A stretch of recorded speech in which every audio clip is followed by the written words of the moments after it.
Hi, and welcome to another episode of Hot Takes with me, the Silver Fox. Did the video last night on the breaking news that Sturgeon and Freeman won't be investigated for breach of ministerial code. However, Lesley Roberts is pushing now because Hamza Yousaf still is a minister and he can be investigated, so she's pushing for that. Now, that was last night, sort of breaking quite late, and I thought we need to do the follow-up. And so, very kindly, Leslie's come on. We did a phone call a few minutes ago, which I'm going to cut into now. So I'm just doing the top and tail, and we're going to drop the phone call into the middle of it, just to see her reaction to the news, and she can just go over and reiterate the events that led to why she changed to try and get these people investigated. So I'm just going to cut in, and we'll see what Lesley has to say right now. Right, last night, sort of late on, there was a bit of breaking news, and it was about the ethical standards body coming back and saying that Sturgeon and Freeman couldn't be investigated for anything they'd done as ministers because they were no longer ministers. And I got that video out sort of as breaking news. Now, I have on the line with me right now Lesley Roberts. She's the one who's now tackling Hamza Yousaf head on. But we're going to talk to her now, and it's all about basically what was happening yesterday about the things that were happening, and particularly about the use of PPE. So if I can just say, welcome, Lesley. Hi, how are you? I'm fine, thank you very much. Excellent, Good morning. excellent. So this whole issue sort of it broke quite quickly late last night, so that it was all very, very quick. I couldn't really sort of get my head around it. I just knew I had to get that video made, and that's why we're talking now. So what was the main issues regarding the PPE that sort of led you to this? Almost from day one, I had spoken to one of my members who I spoke to you about earlier in the week, and he gave me all the details regarding the surgical type 2 and surgical type 2 arm mask not being lawful, did not protect the wearer. And the more I investigated that, I could see that he was absolutely correct. And I believe that by putting in unsafe PPE, they were creating death traps within the health industry. Now, this type 2, that's the sort of papery one with the elasticated earband. Yes, I mean, you only have to look at them to know they don't protect. Oh yeah, then there's very little of them. Yeah. The law was in place. That the regulations, what I'll get into at a later stage, was in place. That the law said that we're not even deemed to be PPE, and yet in the worst global pandemic that you have in 100 years, that is all that was been given, mass distributed to care workers who were working with COVID-19 positive patients. Right. So I raised that as a grievance within the health board. Now, when you're raising something as a grievance within the health board, as a health and safety rep, accredited rep, being supported as a collective grievance by members, you would have thought that they would have dealt with that in line with policy, process, everything else. They didn't. They procrastinated over timeframes, breached timeframes by ridiculous amounts, and it took 13 months for the health board to come back and say, we believe that the masks are appropriate, despite the fact that they were given all the specifics within the law which stated they weren't. So, right, these masks then, so can you explain why particularly they were unlawful? Well, I will go into that at a later stage because it would take the whole half an hour basically to go into all the regulations as to why they were not lawful PPE. So if you don't mind, we could touch on that at a later stage, and I could give you all the details. No, that's fine. I mean, this is detail that we're going to need if we're going to get a full rounded picture. But I do know there was the alternative. You said something the other day about an alternative type of mask. Yes, I mean FFP3 masks. That's the ones. Yes. Filter. Yeah. Yeah, they're the ones with the little. They're like the stiffer masks, aren't they? And then they have a filter at the front or something, don't they? Yes. Yeah, yes, so they're properly filtered masks rather than just a bit of tissue paper over the mouth, effectively. Yes, I mean the tissue paper over the mouth. It let in. Well, what they were saying from day one was that you would ask, what is a cough? A cough is not an aerosol generating procedure, and they regurgitated that time and time and time again. No one would tell you at that point what a cough produced, no matter how many times you asked. Even if you asked Jean Freeman standing on that podium or Nicola Sturgeon, could you tell me what a cough is? A cough is not an aerosol generated procedure. I wasn't asking them what it wasn't. I was asking them what it was. But no one would actually say a cough produces an aerosol. It's up there with what is a woman, isn't it? It's the unanswerable question. Yes, one would think, but that was the kind of lineage that was getting trotted out on an almost daily basis. A cough is not an aerosol generated procedure. Yes, we know that it is not a procedure, but a cough generates an aerosol, and they continually trotted out that they just continually use the same line. Yeah, all the time. So they're working off a script, aren't they? Sorry, what did you say? They're almost working off a script. Almost, yes. Yes, completely actually, because they're all within senior levels within the public sector. We're all using the same type of lineage, and no matter. I mean, I said at one of those meetings, so tell me what a cough then is. A cough is not an aerosol generated procedure. I asked again, I got the same kind of lineage. And all of this is not working in line with the health and safety of the workers who were working with these patients. Yeah. And you then had issues with the health and safety executive, who I also raised a complaint about. I was going to say, where did you go? I was going to say, where did you go with the issues? You went to the hospital management, and then you went to health and safety. Yeah.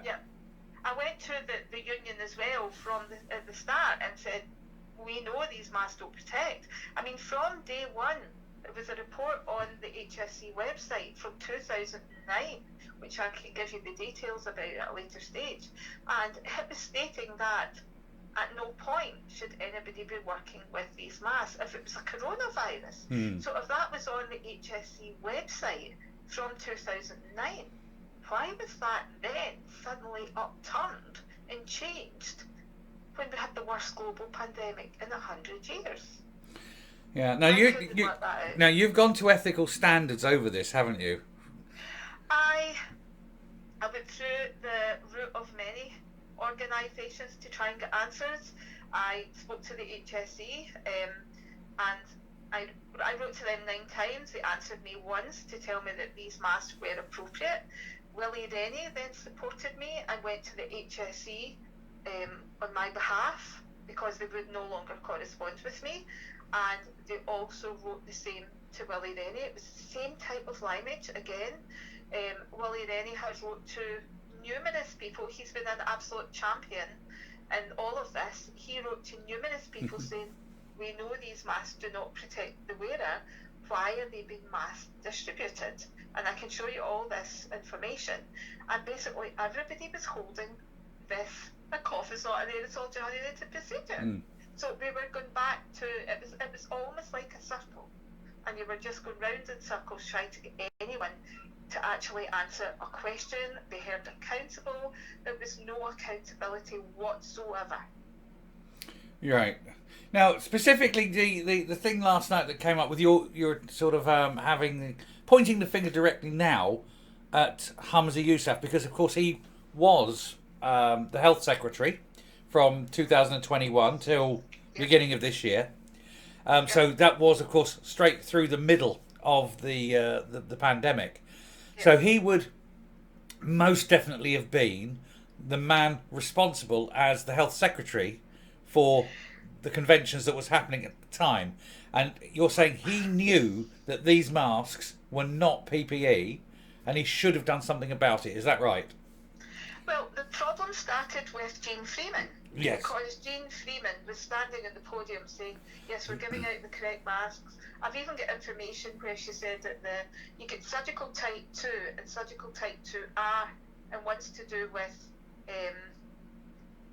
specifics regarding regulations. Now, neither of them was deemed to be PPE by law. So she was basically hiding behind her idea of, because we're given STTR instead of STT. Yeah. STT, they are safe when they weren't safe, and that was my argument. But she started the ball rolling, so it was because of that I decided, getting nowhere internally, getting nowhere with HSE, getting nowhere with anyone, I decided to report this to the police back in March of this year, alongside Roger Livermore and Rob Wilson of ASAP NHS, which is for looking for a people safe and accountable NHS. Sadly, we don't seem to get it these days. No. So we reported it on the 1st of March to the police in Glasgow. I then decided that because it was a criminal complaint, I decided it should be reported through ethical standards. Now, ethical standards came back saying to me that they can only deal with things if it's at a local level. So if someone is an MSP and breaks the code of conduct, they can deal with it. However, because they were ministers at that given time, they could not deal with it. So they referred me back to report it through the ministerial code of conduct. So, and when did this happen? What was the time frame on this? On the bit you've just... I reported it to ethical standards sometime after I reported it to the police. So it was all done about the same time. So be early March? Around about that time. I can give you better dates. No, that's fine. But it's just to get a rough time frame. So, so you reported to the police and then you reported to the ethical standards. Yes. And the ethical standards, just to get this right, they said because it's a ministerial matter, they can't investigate. It has to go to ScotGov itself. Yes, because they were saying that when I believe these crimes against humanity were committed, they were ministers, so therefore they can't investigate it because it should come under the ministerial codes. But because they're no longer ministers, they're exempt. Hamza Yousaf or the Scottish Government or whatever are saying that they cannot investigate. So no, it seems now nobody can investigate it. Yeah. So it's they're exempt from one group because they're ministers, and now they're exempt from the other group because they're no longer ministers. And so the two people who could possibly investigate, neither of them are willing to. So these people could get away with anything they wanted if they timed it right. Pretty much, yeah. Yeah. Yeah, and then of course you got this news back from the ministerial people yesterday, didn't you? Yeah, I did. Yes. Yeah, and then that's what broke about 9:30, 10 o'clock last night. Yeah. And that's why you're here today, right? So, well, obviously this is still in the hands of the police. You're not going to get anything going forward with the Shipman sisters as far as that side of things are going. But because Hamza Yousaf is now a minister, they can investigate him. The ministerial code can still be breached by him because he's still a minister now. Now, the only thing I'm going to ask you is he going to be able to weasel his way out by saying, well, that was when I was the health minister and I'm no longer the health minister, and so I can't be held responsible? I wouldn't be surprised. However, I'm not going to stop. No. I have got this far. I have taken this trajectory. I have decided that this was the route that I wanted to take. I did not go in to nursing to watch my patients die because of mismanagement. I did not become a union rep to watch my members be put at risk, and there was absolutely nothing I could do about it. That is not what my training said. No. That is not what the law says. But this government seemed to just basically put in Scottish Government guidance, let's supersede the law, and all seems to just be forgotten.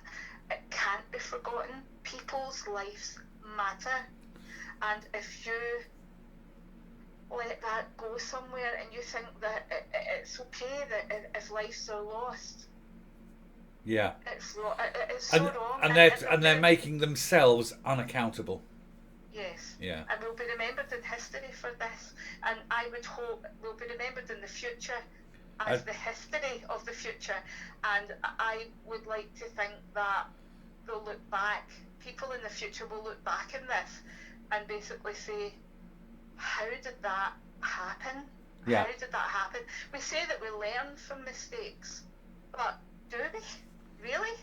lessons are never learned because they don't actually know what the lesson is that they're supposed to be learning from, and that is morally wrong and morally corrupt, and that upsets me greatly. I think history will not look kindly upon these people. I think you're right in calling them, crimes against humanity, and I think that's right, and I think that is how they're going to have to be looked at from Yes. the beginning of history. History starts today, and Yes, I would hope so. and we need to go forward, and that's who we are. And we have to call them, criminals against humanity. But I would say so. Yeah. And that's why, obviously, when I began to watch the nursing forums, I was watching it boil. Why are we getting unsafe PPE? Why are we putting kids at risk? You're now watching constant articles come up with nurses with long COVID who've lost their jobs and everything else. All of that could have been prevented had they given us the proper mask to protect us, which was outlined in law. Yeah. I will never understand. I will never forgive, and it will be a huge learning journey for me to go on from this, because it's been a very hard 3 years. Yeah, I mean, 3 years of your life dedicated to exposing corruption, to exposing lies, to exposing criminality. It's hard, and I think 99.99% of people in Scotland and possibly around the world will be very thankful for the work and the effort, tireless effort that you've put in for this. Well, I have lost everything in the process of doing this, because I will go into that at a later stage, but I'm no longer in post because I now have asbestos in my lung, and that comes down to working in the hospital. My mum died during COVID. I have had a lot of loss. Yeah. I have had absolute loss, and I still have my moral compass. I might not have much more than that, but I still have that. You, I think, have more than that. I think you've got a lot of support and a lot of admiration. Thank you very much. Certainly from me, but even on the forums and that, and you're seeing, and there is nothing but absolute support and admiration. That I don't think I've seen one comment that is anything other than positive for you at all. Yeah, And there's I've hundreds of comments, and I've not seen one that isn't supportive. So. And yet, see, when you turn the clock back, when I started raising this at the beginning, and I was saying these masks don't protect, I was literally being abused online. The government would do this, Nicola would do this. Of course, you're protected. The tide is now very much turning. Oh yeah, people are seeing the truth. People are seeing that the mask didn't protect the wearer. Yeah. The uniforms should have been laundered on site. The guidance was there on that. I agree with guidance once only. And elderly, you're now seeing stories come out of people, DNA, CPR, that happened to me, this happened to me. People are now beginning to see this for what it was. It's a bit of it's a bit of a bugger for them, because the truth does have that habit, doesn't it? The truth always rises and comes out. Yes. I mean, you've got people who say COVID was all made-believe and stuff. No, COVID wasn't. COVID was very, very real. And I suffered from COVID. And it was extremely bad. Yeah, it was very. I'm going to put my hand up and say I was at the beginning. I was this is a load of old rubbish. It's just the flu. Blah blah blah. I never got it, and yet I was with people who did, and I did see people who had it, and they were in a very bad way. Yeah. It was extremely bad. Yeah. I hallucinated for about 24 hours with it. Yeah, I've had that with the flu, and I know it's terrible, but yeah, my sister was in a very, very bad way. She was out for maybe a week, and someone else I knew was out and knocked out and things like that. My son lost his sense of smell for nearly a year. I know. So why would you put? That changed my view. See, at the beginning, as it's saying, at the beginning, I was like, it's load of old rubbish. It's just that. And as it went on, I suddenly went, maybe, yeah, okay, and because. Intelligent man, I like to think, when evidence changes, you change your viewpoint. You've been presented with something and you go, oh yes, I was wrong, and now I agree. Because, I can change my mind. I can admit I was wrong. The SNP can't, and so they stick to their line. And I think that's half the problem. If they were to change, it would mean admitting that they were wrong in the past. And they're so arrogant and so conceited, they can't do it. No. Oh, well. Yep. Anyway, Lesley, listen, we'll draw it there. We'll organise the next one where you want to go forward with the big sort of information. There, this one was just to sort of talk about what was happening sort of after the drop last night, and you've been absolutely brilliant. And Thank you. And I, like I say, I thank you, and I'm sure everyone watching here will thank you for every ounce of effort that you've put into this over the years. Thank you. And we all look forward to seeing what's to come, and that we can't wait to speak to you again. Thank you. Okay, you're upset now, aren't you? No, I'm fine. You sound a bit croakily in the voice there. It sounds like... No, I'm fine. Okay. I just, the whole thing is just extremely distressing that I've had to go to the levels Yeah. that I have. Yeah. And yet, I bet it's psychologically and emotionally draining as much as physically, isn't it? no, I got to the point where I realised that nothing was going to be upheld. I mean, I'm sitting with complaints from just about everywhere trying to get the truth to be told, and no one upheld anything. It just showed you how bad the country was, and how the governance, the corrupt leadership is basically driving through an environment that you don't want to live in because of a health and safety rep, and then, an accredited health and safety rep, and then the quality and diversity rep cannot be held. Who then can? No. No, well, we'll speak about that on the next one then, Lesley. We'll draw this one off. Thank you very much for calling. Thank you very much. It's been an absolute pleasure. And until next time, thank you and goodbye. Right, see you soon. Take care. Okay. Bye-bye now. Bye. And that was Lesley Roberts, friend of the channel, fantastic woman. She has worked for 3 years, day in, day out, putting all this evidence together. She's presented this to the police. And then last night, as I say, you got that breaking news that the ministerial code couldn't be investigated on Freeman and Sturgeon because they were no longer ministers.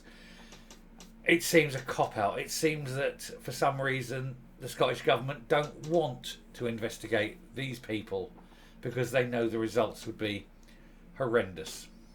But she's now picking, of course, on Humza Yousaf, who still is a minister.